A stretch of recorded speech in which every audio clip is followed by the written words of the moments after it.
प्रिय बच्चों, जैसे कि मैं आपको कुछ ग्रामर जैसे पढ़ाना शुरू किया था, उसमें जो वीडियो भेजे थे उसके बाद अगला वीडियो मैं भेज रहा हूँ, जिसमें आप जानते हैं जैसे कि ग्रामर का आपका टॉपिक चल रहा था।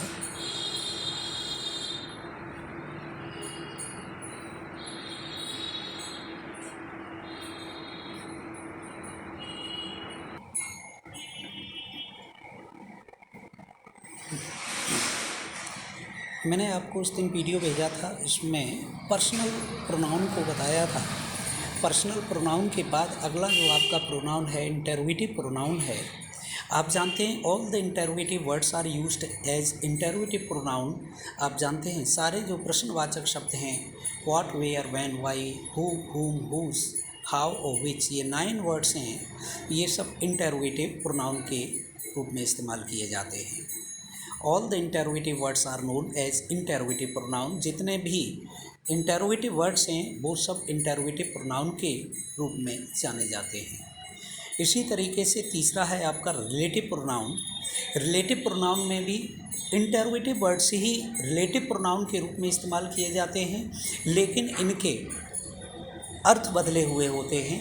यानी means all the interrogative pronouns are used as relative pronoun. जितने भी इंटरोगेटिव प्रोनाउन हैं वो सब रिलेटिव प्रोनाउन के रूप में प्रयोग किए जाते हैं, लेकिन वे चेंज सेंस, उनके सेंस जो है चेंज होते हैं। मीन्स यहाँ वो वर्ड्स रिलेशन को शो करते हैं।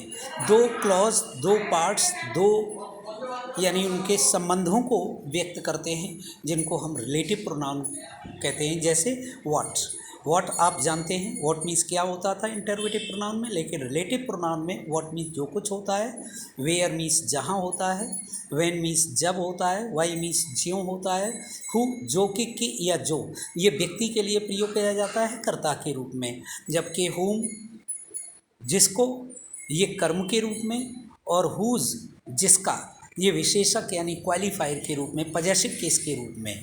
आप जानते हैं जैसे मैंने आपको प्रोनाउन के पर्सनल प्रोनाउन में nominative case, objective case, possessive case 3 case बताए थे, उसी तरीके से हु, हुम, हुज।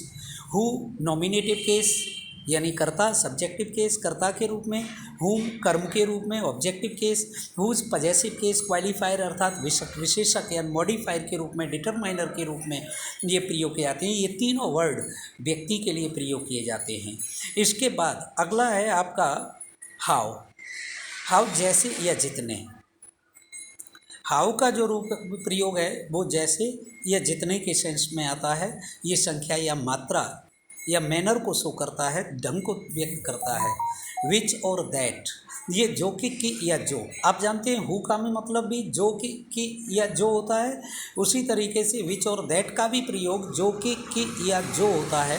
बस अंतर इतना है, हु फॉर पर्सन यानी व्यक्ति के लिए, जबकि विच और दैट वस्तु और पशुओं के लिए, यानी व्यक्ति के अलावा से जो कुछ भी रह गया सभी के लिए विच या दैट का प्रयोग करते हैं। एक बात ध्यान रखना, आगे सिंटैक्स रूल्स कराएंगे तब उस समय बताएंगे कि दैट का प्रयोग कुछ विशेष परिस्थितियों में किया जाता है। अभी भी मैं ओरली बता देता हूँ विच और दैट में क्या कंट्रास्ट है, कहाँ पर दोनों ही वर्ड का प्रयोग वस्तु और पशुओं के लिए किया जाता है, और दोनों ही वर्ड का यानी मीन्स जो कि या जो होता है, लेकिन विच का प्रयोग और दैट का प्रयोग इसमें भी थोड़ा सा डिफरेंस है, वो मैं आपको बता देता हूँ, ओरली बता देता हूँ भी। और that is used after superlative degree. कहीं किसी भी सेंटेंस में सुपरलेटिव डिग्री आ जाए तो उसके पास हमेशा दैट का प्रयोग किया जाता है। That is used after interrogative pronoun. किसी भी सेंटेंस में कोई इंटरोगेटिव प्रोनाउन है उसके बाद हमेशा दैट का प्रयोग किया जाएगा।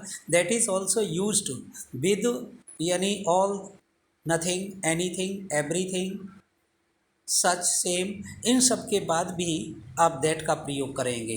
याद रखना, कभी चाहे पर्सन हो, चाहे वस्तु हो, एनिमल हो, चाहे थिंग हो, कुछ भी हो, हमेशा दैट का ही प्रयोग किया जाता है इनके साथ जो है।